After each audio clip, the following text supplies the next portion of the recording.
Hello dear students, welcome back to my channel physics SPC. Heat transfer का एक अच्छा question. For water at 0 degree Celsius it take 1 hour for first 3 millimetre of ice layer formation. How much time will it take for next 6 millimetre of ice formation. चार choice रखी है। बहुत ही अच्छा question है। देखो, इसके लिए हमें एक फॉर्मूला ड्राइव करना पड़ेगा, तभी इसमें फील आता है, अदरवाइज नहीं आएगा। तो इस बेसिक से जाते हैं, फिर वो फॉर्मूला हम याद कर लेंगे और लगा देंगे, आसान हो जाएगा। चलो समझते हैं, बिल्कुल बेसिक से समझते हैं। देखो, सबसे पहले इसमें एक लेक ले लेते हैं ऐसे, ठीक है। और उस लेक का टेम्परेचर है 0 डिग्री सेल्सियस और ये वाटर है। तो आइस जो लेयर बनेंगी वो कहाँ से शुरू होती है? अपर सरफेस से या लोअर सरफेस से? सोचो, कहाँ आइस सबसे पहले जमेगा? तो अपर सरफेस से। तो अगर इसका अपर सरफेस का मतलब सराउंडिंग का जो टेम्परेचर है वो -T°C लेट कर लो, हो जाए, तो आइस जो है ऊपर से जमना शुरू हो जाएगी। तो मान लो कि T सेकंड में आपकी वाई थिकनेस की एक लेयर क्लियर जम गए, आइस जम गया, ये आइस हो गया। यहां पर टाइम 0 था। T सेकंड में आपका इतनी आइस की एक लेयर बन गई जिसकी थिकनेस y कंसिडर कर लो, x कंसिडर कर लो, y the function of t कह सकते हैं। यही हमें कैलकुलेट करना है बेटा, ठीक है। तो जरा शुरू करें, कैसे होगा। देखो, अब जैसे ये आइस बनी तो देखो, इधर का टेम्परेचर ज्यादा है और इधर का टेम्परेचर कम है। तो हीट एनर्जी किधर से किधर फ्लो करेगी? नीचे से ऊपर तरफ जाएगी। जब इसमें से हीट एनर्जी निकलेगी, 0 डिग्री सेल्सियस टेम्परेचर ज्यादा है और ये कम है, और हीट एनर्जी हमेशा किधर से किधर फ्लो करती है? High temperature to low temperature. तो जब इधर से हीट एनर्जी ऊपर जाएगी तो ये हीट एनर्जी और निकलेगी, तो ये जम जाएगा ना वाटर। टेम्परेचर तो इससे और कम फॉलो होगा नहीं बेटा। 0 डिग्री सेल्सियस टेम्परेचर पर आइस फ्रीज हो जाती है बेटा, वाटर फ्रीज हो जाता है, जम जाता है। तो टेम्परेचर तो नहीं गिरेगा, तो फिर क्या होगा? जमेगा। और जमेगा तो लेट कर लेते हैं कि वेरी स्मॉल टाइम इंटरवल में, वेरी स्मॉल टाइम इंटरवल में, चलो इसी पेन से करते हैं, वेरी स्मॉल टाइम इंटरवल में, कितने time interval? D plus small D T time interval में इतनी आइस की एक लेयर और बन गई, ये वाला। और इसकी थिकनेस मैंने मान ली ये D Y, D D time interval में इतनी थिकनेस की आइस और जमी।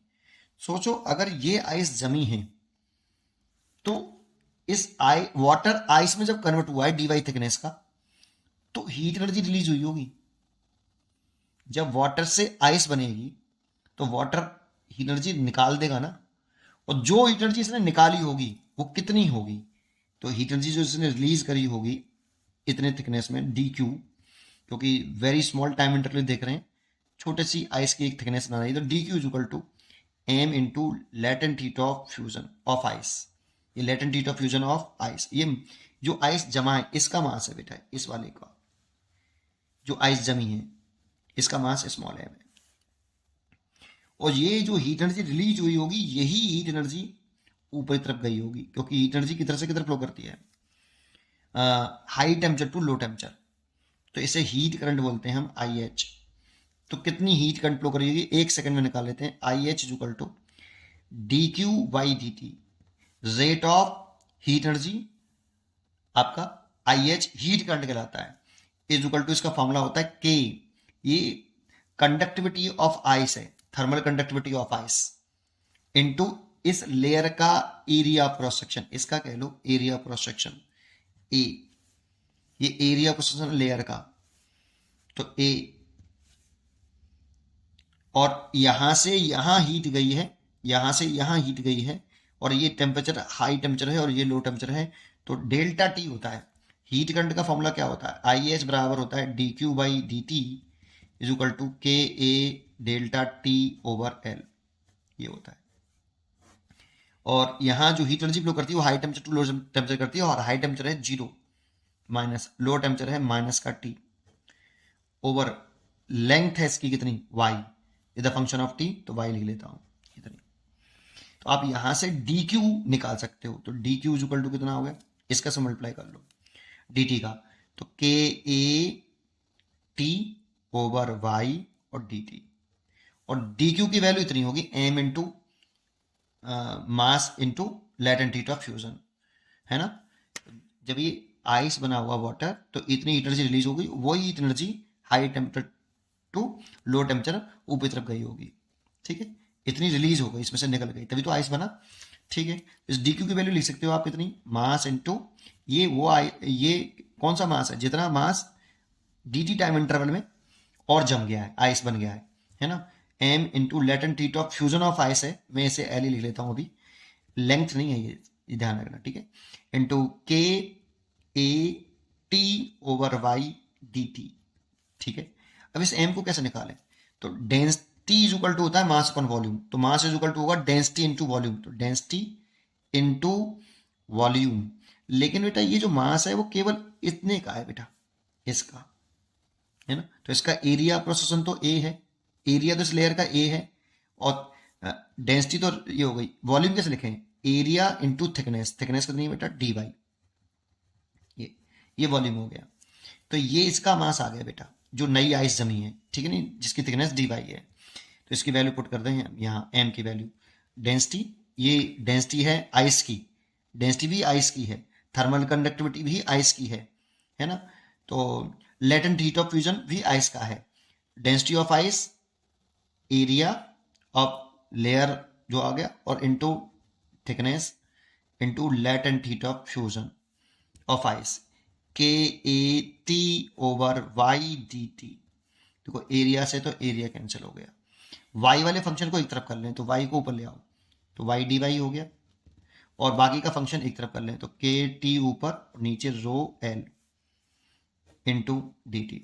ये देखो, ये आपका इतनी रेट से, अगर रेट निकालनी हो तो इतनी रेट से आइस जम रही होगी, D Y Y D T is equal to कितना, के टी बटे रो एल इंटू 1/वाई, D Y over D T निकालें तो D Y over D T K T upon rho L into 1/वाई, इतनी रेट से आइस जमने की जो रेट होगी, कि आइस जमने की रेट बताओ कि कितनी रेट से आपकी आइस जम रही है, तो वो इससे यहां से कैलकुलेट कर सकते हो। लेकिन हमसे थिकनेस ही पूछ रहा है, वाई पूछ रहा है, तो वाई कैसे निकालें, तो इंटीग्रेशन ऑफ बोथ साइड,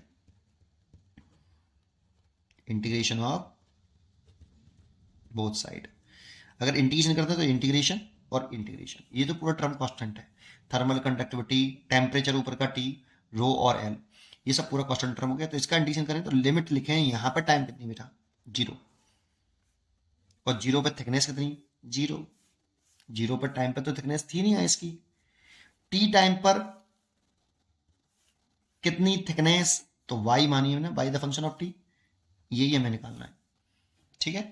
तो y का इंटीग्रेशन करें तो कितना हो जाएगा, वाई स्क्वायर अपॉन 2, और लिमिट हो जाएंगी 0 to y, और K T over rho L, T का integration T, limit 0 to t, ये हो जाएगा Y square is equal to 2 का मल्टीप्लाई कर लें उधर, 2 K T rho L T, ये फॉर्मूला हमें याद होना चाहिए। लेकिन ये टाइम जो है, देखो इसमें कॉन्सेंट्रेट करने वाला पॉइंट क्या है पता, कि जैसे ये जो मैंने निकाला है यहाँ पे इनिशियल टाइम 0, जब ये मैंने टी टाइम पर आ गए तो कितनी थिकनेस जमी है बेटा वाई, ये इनिशियल से है, ये वाई इतनी आइस जम गई है, ये आइस है, और ये जो के है इस आइस का थर्मल कंडक्टिविटी है, और जो रो है वो आइस की ही डेंसिटी है, डेंसिटी ऑफ आइस, और एल है लेटेंट हीट ऑफ आइस है, और टी ऊपर का टेम्परेचर है बेटा माइनस में ये, और टी स्मॉल टी टाइम है कि कितने टाइम में वाई थिकनेस की लेयर जमी है, ये फॉर्मूला हमें याद होना चाहिए। अगर ये फॉर्मूला हमें याद हो तो इस क्वेश्चन को बड़े आसानी से कर सकते हैं। तो करें, अब क्वेश्चन करते हैं, मेन पॉइंट पर आते हैं अपने क्वेश्चन पर, समझी। क्वेश्चन शुरू कर रहे हैं तो क्या कह रहा है जरा पढ़िए, कि ऊपर की तरफ मान लो माइनस के टी डी सेल्सियस टेम्परेचर है, और ये t बराबर 0 है, और यहाँ t बराबर T1 के लेता हूँ 1 हावर में, कितनी थिकनेस की, y1 कह लेता हूँ, 3 मिलीमीटर थिकनेस की एक आइस बन गई है, एक लेयर बन गई है। और नीचे फिर क्या है, नीचे आपका 0 डिग्री सेल्सियस पर वाटर है। ठीक है, कुछ ऐसी कहानी बनी है। तो आप यूज कर लो ये वाला आपका, लेकिन ये 0 से ही होता है बेटा ये थिकनेस। ठीक है, और टाइम भी 0 से ही है ना। तो कितना, y1 का square is equal to 2 thermal conductivity of ice, temperature T, density of ice, latent heat of fusion, और टेम्परेचर आपको जो टाइम है वो 1 हावर लगा है, 1 हावर, ये T1। This is a first case, ये केस नंबर 1 हो गया। अब केस सेकंड जब कह रहा है, उसमें क्या कहा कि ये 3 मिलीमीटर की तो थी आपकी डेप्थ, ये 3 मिलीमीटर की, तो नेक्स्ट 6 मिलीमीटर और बन जाए, ये 6 मिलीमीटर बन गई। तो यहां से यहां तक का हमसे टाइम पूछ रहा है कि ये टाइम कितना होगा, ये वाला नेक्स्ट आइस में। और नीचे फिर नीचे वाटर होगा, है ना, 0 डिग्री सेल्सियस पर। तो इतनी थिकनेस की तो थी पहले से, और इतनी थिकनेस की आइस और बन जाए। लेकिन बेटा हमें यहां से काउंट करना आता है, t बराबर 0। तो यहां पर टाइम हो गया, यहां से यहां तक का टाइम हो गया, इनिशियल से टाइम निकाल सकते हैं हम t2। लेकिन निकालना ये है, लेकिन हम इनिशियल से जानते हैं, जो हमने फॉर्मूला ड्राइव किया ना वो इनिशियल से है, t बराबर 0 और t सेकंड में, 0 से t सेकंड में इतनी थिकनेस बनती है। ये जो फॉर्मूला जो है 0 से है बेटा, है ना। तो ये ऐसे है। तो अभी जो टाइम निकलेगा निकालना ये है 6 मिलीमीटर थिकनेस का। तो टोटल थिकनेस कितनी हो गई, अब y2 कितना हो गया, ये y2 यहाँ से ये कहेंगे ये y2 है आपका, है ना। t2 टाइम में y2 ये हो गया 9 मिलीमीटर, 3 और 6 9 मिलीमीटर। तो फिर फॉर्मूला लगाएं तो y2 का square is equal to 2 kt over rho l, और टाइम लगा t2। अब यहां से दोनों का क्या कर लीजिए आप, डिवाइड कर लीजिए, first divide by second, y1 का स्क्वायर अपॉन y2 का स्क्वायर इज इक्वल टू, देखो ये वाला फैक्टर तो डिवाइड करने पर कैंसिल हो जाएगा, ऊपर बचेगा t1 और नीचे आएगा t2, है ना। और y1 अपॉन y2 की वैल्यू हमें दे रखी है, y1 दे रखा है हमें 3 मिलीमीटर, और ये हो गया 9 मिलीमीटर, उसका क्या whole square is equal to t1 over t2। तो ये मिलीमीटर से तो मिलीमीटर कट गया, 3 से 3 कट गया, तो 1/9 हो गया ये। और t1 दे रखा है 1 हावर ओवर t2, तो t2 जो टाइम निकला ये 9 हावर आ गया बेटा। लेकिन ये समय नहीं पूछा हमसे, क्वेश्चन में पूछा है कि how much will time will it take for next 6 millimetre of ice formation. लेकिन हम जो फॉर्मूला जानते हैं वो 0 से t सेकंड में कितनी आइस जमेगी वो पता है हमें। तो ये जो निकला है हमारा वो 0 से निकला है बेटा, 9 मिलीमीटर लिया ना हमने, निकालना ये था। तो रिक्वायर्ड टाइम कितना हो गया, रिक्वायर्ड यहां पर टाइम लग रहा था t1 और यहां पर लग रहा है t2, लेकिन ये t2 यहां से है और निकालना आपको यहां से है। ठीक है, तो रिक्वायर्ड टाइम जो हमें चाहिए वो t2 माइनस t1 करना पड़ेगा। दैट मीन्स 9 हावर में से 1 हावर घटाना पड़ेगा, तो 8 हावर समय लगेगा हमें, 8 हावर समय लगेगा। D choice is correct. अब ये फॉर्मूला आप याद रखिए बेटा, और कैसे याद रखिए वो समझ में आया, खासकर ये टी कहाँ से है और वाई कहाँ से मेजर कर रहे हैं उस पर कॉन्सेंट्रेट जरूर करें। पढ़ते रहिए और खुश रहिए। Thank you.